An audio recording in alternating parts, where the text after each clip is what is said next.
There's a certain mindset, a particular way of thinking, that belongs to people who grew up in the 1970s.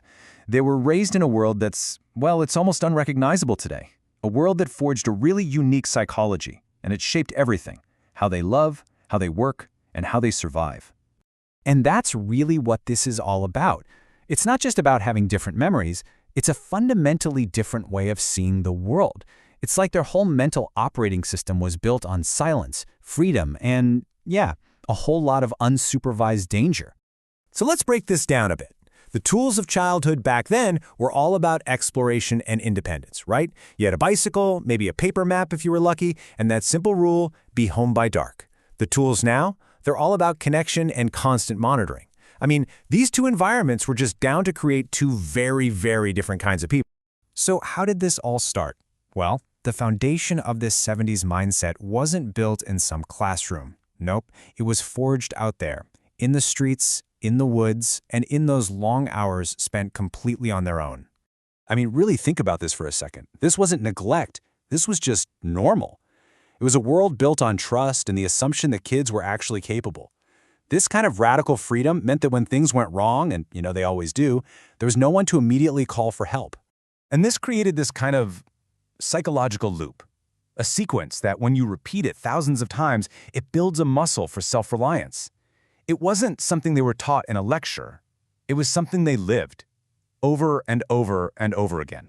And that is the core belief they carried right into adulthood. So even when they're facing something completely new, even when they have absolutely no clue what they're doing, that little voice is there. It's a quiet confidence that was born from a childhood of just navigating the unknown, all by themselves.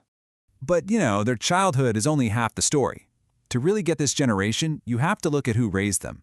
See, their parents were shaped by the immense struggles of the mid-20th century, which installed a completely different kind of survival instinct. I mean, these were parents who had seen the world at its absolute worst. They didn't preach resilience from a book, they embodied it. They carried the weight of real life so quietly, and their kids just absorbed this powerful, unspoken lesson in stoicism every single day. And that whole survival instinct, it trickled down into everyday life. It wasn't just about objects, it was a philosophy. A problem wasn't a reason to give up or look for an easy out. It was a challenge you had to meet with your own ingenuity and effort. And this right here is the key distinction. The survival mindset that was passed down taught them to adapt to their circumstances, not just complain about them. It was about enduring hardship, not trying to find an escape from it. Responsibility wasn't some burden, it was just a part of being alive. So, you get the picture, right? Self-sufficiency wasn't some ideal they were striving for. It was just the default setting. The expectation was that you were your own first responder. You were the one responsible for fixing things, for solving problems, for just showing up. Okay, now let's just do a complete 180 and contrast that with the world that shaped the generation born after 2000. It's a reality that operates on completely different principles, driven by a force that just didn't exist in the 70s, the constant, relentless stream of digital information. The modern world is one of constant interruption. I mean, think about your world right now. It's a never-ending series of pings and buzzes and pop-ups, and every single one of them is pulling your attention in 100 different directions at once. This creates a fundamentally different baseline for focus. And then you've got the timelines. Our minds are now literally wired to process endless, scrolling feeds of information. News, updates from friends, opinions, images, all competing for a fraction of a second of our attention before the next thing pops up.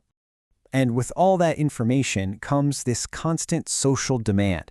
It's a relentless pressure to be available, to respond to messages instantly, to engage with content, and to basically perform a version of your life online, 24/7.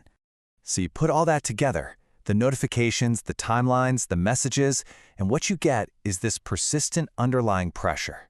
It's a pressure to constantly keep up, to compare your life to the perfect curated versions you see online, and just that nagging feeling that you might be falling behind.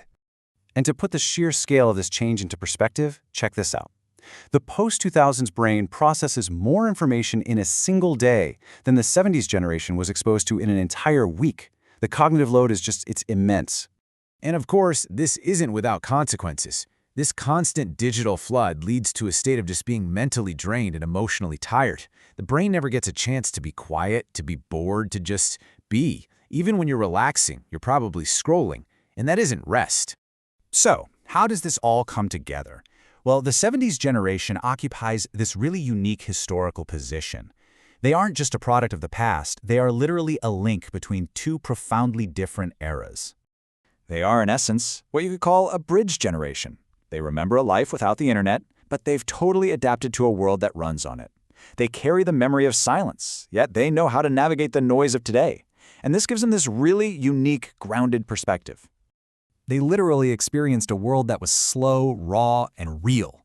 And now they live in one that is fast, loud, and digital. This dual experience is what can make them feel so different, so uniquely present when you actually talk to them. And at the end of the day, this is what it all boils down to. Their quiet confidence, that ability to just figure it out. It wasn't learned from a book or some online course. It was forged in the real world, through the thousands of little tests that their unsupervised analog childhood threw at them every day. So, after looking at these two incredibly different psychological landscapes, we're left with a really challenging question, one that doesn't have an easy answer at all. And this isn't about which was better or worse. One faced a world of physical freedom, but maybe more emotional restraint. The other faces a world of digital overload and constant emotional exposure. Both are challenging, just in very different ways. It really makes you stop and think about the invisible forces that shape all of us, doesn't it?